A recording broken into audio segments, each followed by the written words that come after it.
Assalamu alaikum, my YouTube family. Hope you're hunky dory. May the Almighty keep us all in His benevolence and protection and save our country Pakistan from sudden calamities and pitfalls. Ameen. Viewers, मकई की रोटी तो सबको ही पसंद होती है. ये गंदम की रोटी से ज़्यादा हेल्दी और रिच इन न्यूट्रिएंट्स होती है, मगर इसको बनाना थोड़ा मुश्किल होता है. और रमज़ान शरीफ में तो इसके बनाने का तसव्वुर ही नहीं किया जा सकता, इसलिए कि उस वक्त टाइम भी बहुत शॉर्ट होता है. मगर आज मैं आपको जो तरीका बता रही हूँ, इससे आप इसको ना सिर्फ आम दिनों में बल्कि रमज़ान शरीफ में भी सहरी के टाइम, इफ्तारी के टाइम बड़ी ईज़िली बना सकते हैं. इसके लिए ना आपको आटा गूंदने की ज़रूरत है, ना पेड़ा करने की और ना बेलने की. ये मैंने मक्की का आटा 1 कप ले लिया है. इस वक्त मेरे पास वाइट मकई है. इसको आपने छान कर यूज़ करना चाहिए, ये जितना भी नीट एंड क्लीन हो. मकई का आटा छानने के बाद मैंने इसको एक बाउल में शिफ्ट कर दिया है.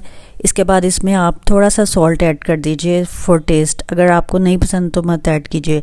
इसको आप विस्क की मदद से मिक्स कीजिए और इसमें ल्यूक वार्म वाटर ऐड कर दीजिए.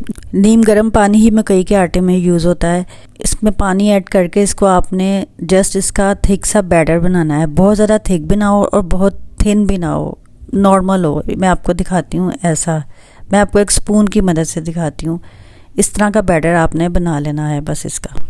इसके बाद आप एक खूबसूरत सा फ्राइंग पैन लीजिए. इसमें आपने ऑयल ब्रश करना है.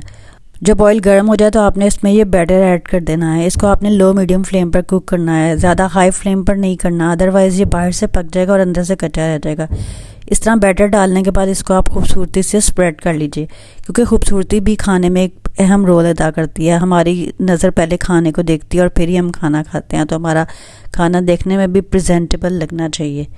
अगर आपको लगे कि आपकी रोटी टूट रही है तो आप इसमें हाफ अंडा ऐड कर दीजिए. और अगर आपको अंडे का फ्लेवर नहीं पसंद तो फिर आप 4-5 टेबल स्पून मैदा ऐड कर दीजिए. इस तरह आपको कुक करने में, इसकी साइड चेंज करने में आसानी हो जाएगी.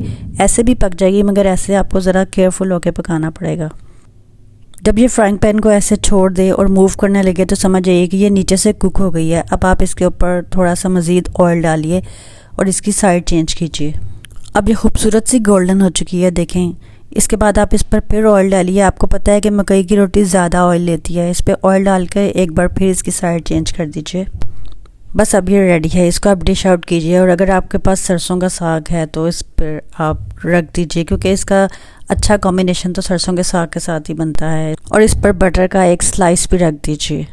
तो जी, ये हमारा न्यूट्रिशन से भरपूर मील रेडी है. स्पेशली ये रेसिपी उन लोगों के लिए है, उन बच्चियों के लिए जिनको मकई की रोटी बनानी बहुत मुश्किल लगती है, तो वो इस तरीके से मकई की रोटी बना सकती हैं. तो गाइस, कैसी लगी आपको मेरी ये रेसिपी कमेंट बॉक्स में ज़रूर बताइएगा. और नेक्स्ट रेसिपी तक के लिए इजाज़त. For more recipes stay tuned to Rosemary Rabia Khurram. अल्लाह हाफिज़.